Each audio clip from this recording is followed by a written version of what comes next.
So next up we have Midsommar, which came out earlier this year, in which a somewhat dysfunctional couple travel with some friends to a sort of a midsummer festival.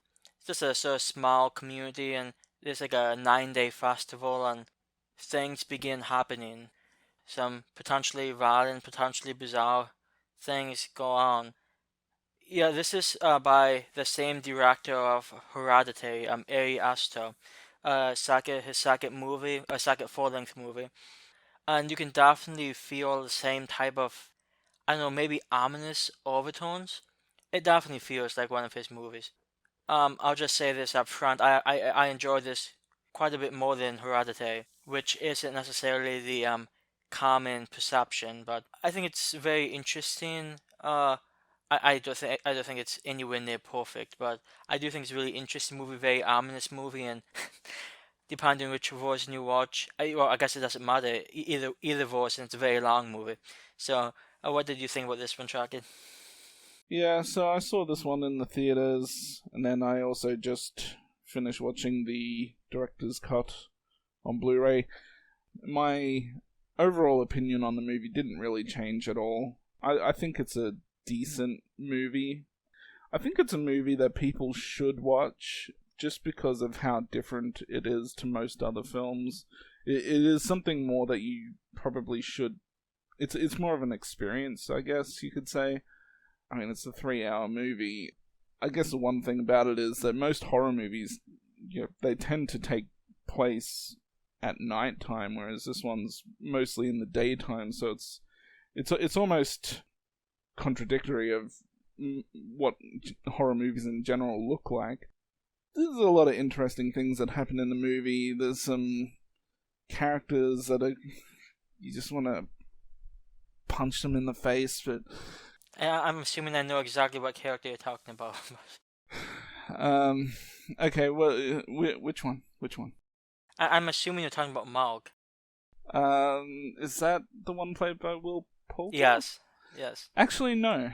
Oh, my mistake. I think I'm trying to think of the best word to describe him. But I'm talking about Christian, the main, I the don't main blame guy. you. That's another good choice. Yeah, he is kind of a piece of shit, really. I mean, he spends this whole movie kind of playing emotional games with, his girlfriend, and who's obviously gone through quite a bit, as we see earlier in the movie. That opening, by the way, that opening is just heart wrenching. Yeah, so he's been thinking about breaking up with her for ages, and not only does he continue his relationship out of guilt, he invites her to this, and and throughout the that kind of makes her feel bad in a lot of situations. Like, he forgets her birthday, and or even though I don't think that's the biggest of deals, but that's just one example. Then he essentially steals his friend's thesis, and he just does all these things that by the time you get to the end, you kind of don't really care too much for him. He's by that point, he's kind of established himself as being a piece of shit, in my opinion. You actually remind me of something I wanted to bring up. I really think the main character, what was her name? Donnie, played by Florence Pugh. I'm not sure how you pronounce it last name. It's probably pronounced Pew, but Pugh, I'm okay. going to say Pooh. I think she did a fantastic job in this movie. But the African American character, the William Jackson Harper, that's the guy who played him. I thought he was probably the most interesting because he knew some of, you know, he knew a little bit before going in. Like, when they're talking about that one ritual they're going to do. It's like, wait, are you talking about like a real one of these? And it's like, and you could watch his facial expression when he's watching. He knows what's going to happen. And he's like, he sort of can't believe it. And I personally, I really like Danny as the main character. I sort of wish we spent some more time with him. I thought he was really interesting. Though it's sort of a dick move, one of the last things he does, but Yeah, no, I thought his character was fine. Will Poulter's character, he I didn't mind his character either. I thought he had some amusing moments, like, when he's having that trip at the start and telling everyone to lie down, and I don't like that the sun's out at 9 p.m. and there's some amusing things there. And I also think, later on, kind of just before we do see that ritual with the old people, as we know what happens, kind of just before that at the dinner, he makes a comment about, how would that old guy sound if I put my finger in his butthole or something, and it's pretty immature, but at the same time, I heard that and I'm like, well, he's just saying what we're all thinking, isn't he? Actually, I wasn't thinking, but yeah. He definitely brought a little more, I guess, lightheartedness to the movie. I mean, without him, this would be a very, I mean, it's already a somewhat bleak movie, but without him, it would be a lot worse. Yeah, and speaking of characters, there was just the other one, the guy that kind of brings him in. What's his name? Pele? Or... Yeah, Pele, I think. Yeah, sounds like that soccer guy. Anyways, something about his character made me want to slap the shit out of him too. I sort of like the guy, to be honest. You could kind of tell just by. I could tell that there was something a bit off about him, and hey, he was one of the only nice, people to Donnie. So hey, give him some credit. He comes across as like this really super nice guy, but yeah, I could kind of feel that there was just something else about him that was, probably not so nice. Well, in his mind, throughout the whole movie, he's probably still being nice, but he had some ulterior intentions, I guess you could say. I don't know, there's something about looking at this guy that it's kind of similar to when you look at a guy and you just know they're a pedophile, or they just have this look like there's something not right about this guy. And I had that same sort of feeling about him whenever I saw him on the screen. I almost feel so bad for liking him now, but I'll stick with it. I feel like I knew a guy somewhat like that back in college. He was from Iceland, not Sweden, but he had very similar personality. And I don't know, I sort of felt a kinship with him, but that's just me. And they're doing when they're having the meals in the movie, and there was that whole thing about only sitting once it feels right to sit, and all I can think about is like, well, as soon as the food's there, or as soon as I'm at the table, that's when it feels right to sit. I don't want to stand all day. God damn. Yeah, I really like the layout of the table, sort of in a runic symbol type thing. It's very extravagant, but it also has a sort of. I mean, what I liked about the whole area was a somewhat simplicity to it. It's not like a giant piece of land, but they do make a lot of use out of what they had, and this, like I said, this feels very ominous, especially toward the end. The it's just kind of funny the things I think of in certain scenes in this movie, but like towards the end, there's the sex scene. Ah, yeah, that's a beautiful scene. Yes, it's a very beautiful scene, and I mean, at first, we see him disrobe and see all his bits, and my mind immediately thinks, okay, so when this guy auditioned for the movie, did they tell him there was a nude scene, or did Ari Aster just surprise him and be like, "Bam, get your fucking pants off now"? I'm going to have to assume they told him. Yeah. We'll assume that, but it's the other women they're surprised in that scene. Yeah. That's a somewhat awkward scene, by the way, but that's okay. It's a divot culture. Yeah, I never saw one person take a shower in this movie, so I'm also thinking, how dirty is that guy's butt crack?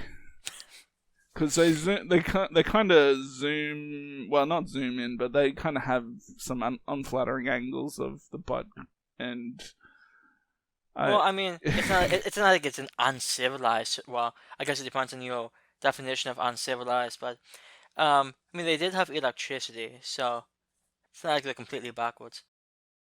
did they? I can't remember. I think that it mentioned some in the movie they had like Yeah, hydro powered something. Like, they must have, because they also, in what was probably the most awkward thing in the movie, was when they said they were watching Austin Powers. yeah, that seems so out of place. Like those, like I just can't imagine the kids of that series watching that movie. It just struck me as strange. Yeah.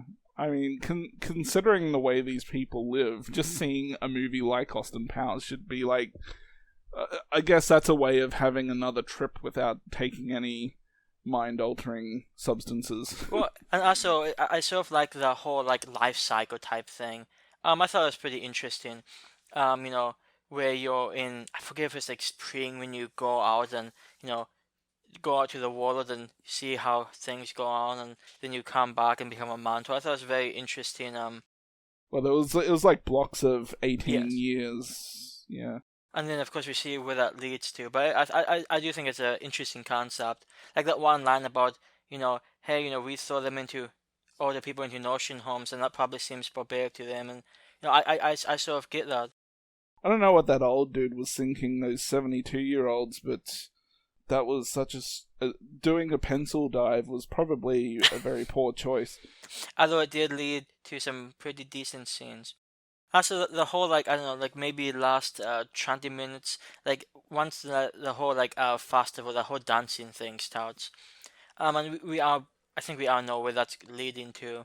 I think we knew from the beginning that hey, it's just possible Dani might become the May Queen. But um, everything within the whole sex ritual goes on, and sort of, I don't know, was she Dani, was she dragged at the end, or was she just like so out of it?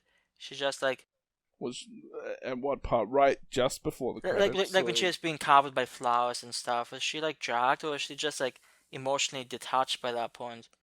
I don't think they really show, but I guess you just have to assume that she's kind of just going with it Yeah, all. yeah. After that breakdown, when the women are wailing with her, that's such a strange. But it's just sort of a strange ending. I liked when we finally got to see inside like the pyramid temple type thing, and there were some pretty grisly discoveries toward the end of the movie. And I think it was done really well.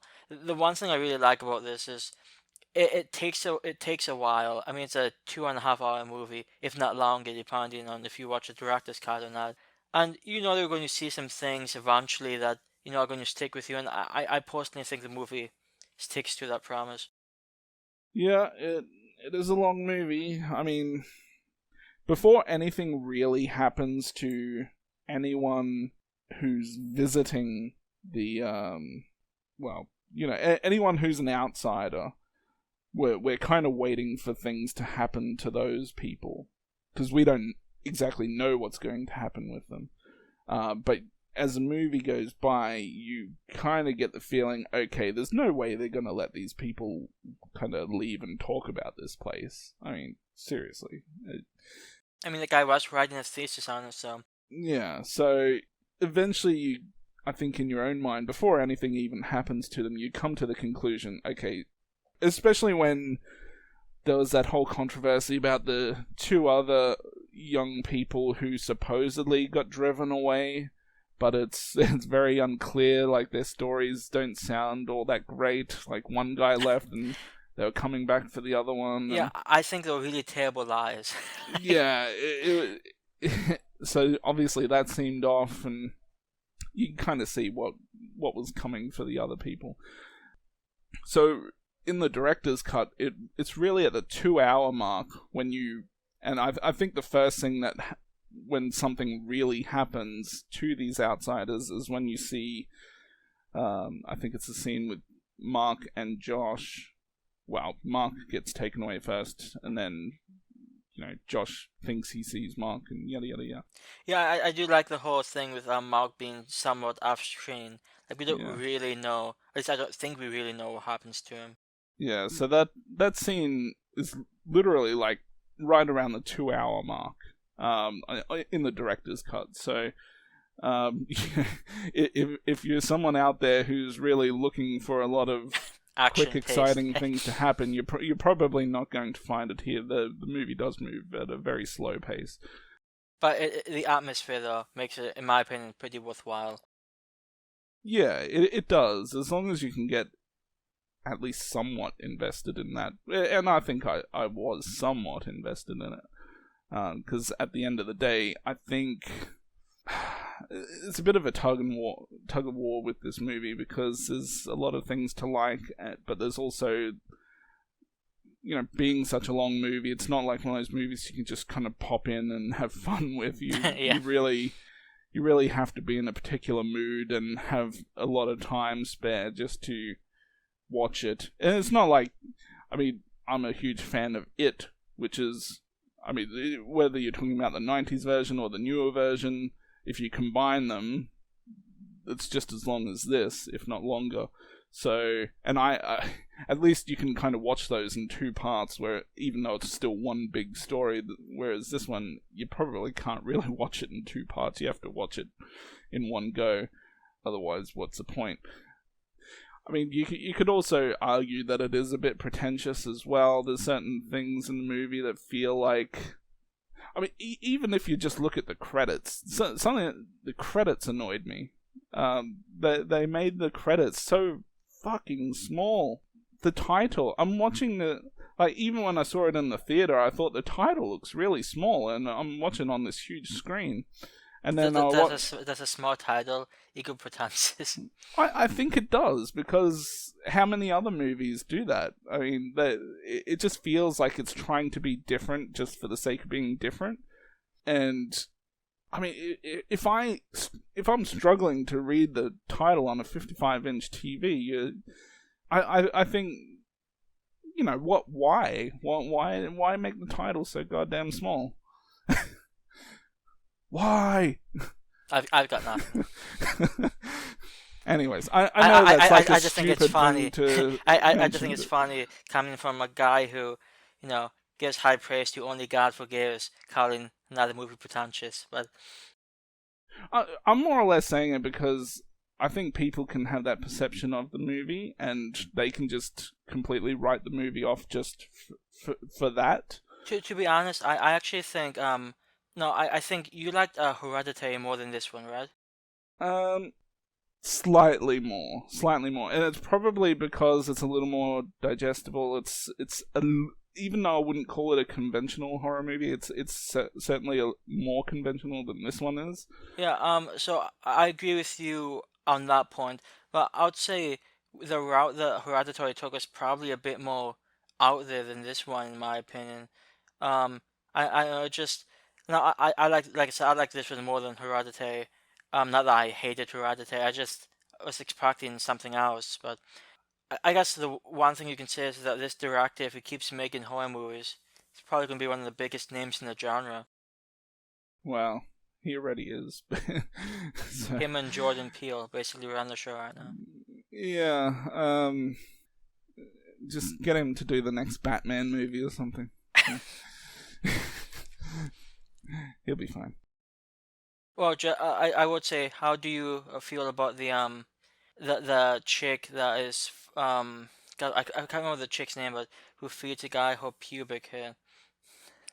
Oh, Firecrotch. The redhead. Yeah. My only thought there is that I'm certain the carpet matches the drapes. Yeah, that was that whole conversation. I think I don't know if it was with the main woman of the community, and it's like, hey, she has been approved to mate, and you have been approved to mate with her. It's a bit of an awkward conversation. Yeah, he's like, what does that mean? And I'm saying, well, it means you can fuck. And to be honest, if any guy was going to do it, it's that guy right there. So yeah, he's a piece of shit. Yeah, so I thought this was like Chucky said, it's very much an experience. It's a very unique movie. It sometimes feels like maybe The Wicker Man, if you've seen that. This is another movie from, I think it was 2018, called Apostle, which dealt with like a cult type thing. Um, and it goes a completely different direction, but it has some similar vibes to that. And this is a movie I'd very much recommend, and you may come out hating it. I know that this movie, like I said, isn't quite as well received as Hereditary, but I really enjoyed it. I'm throwing this one an 8 out of 10. I think it's a decent movie. Like I said, it's a bit of a tug and war with me, and I think just a couple of things I struggle to, or that are kind of preventing me from giving maybe a higher rating, is just the length of the movie and how it's such a slow-paced movie.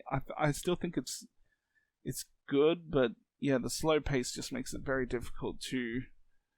I don't know. It just. I guess I'm just used to movies that move at a faster pace than that, and it's just so different.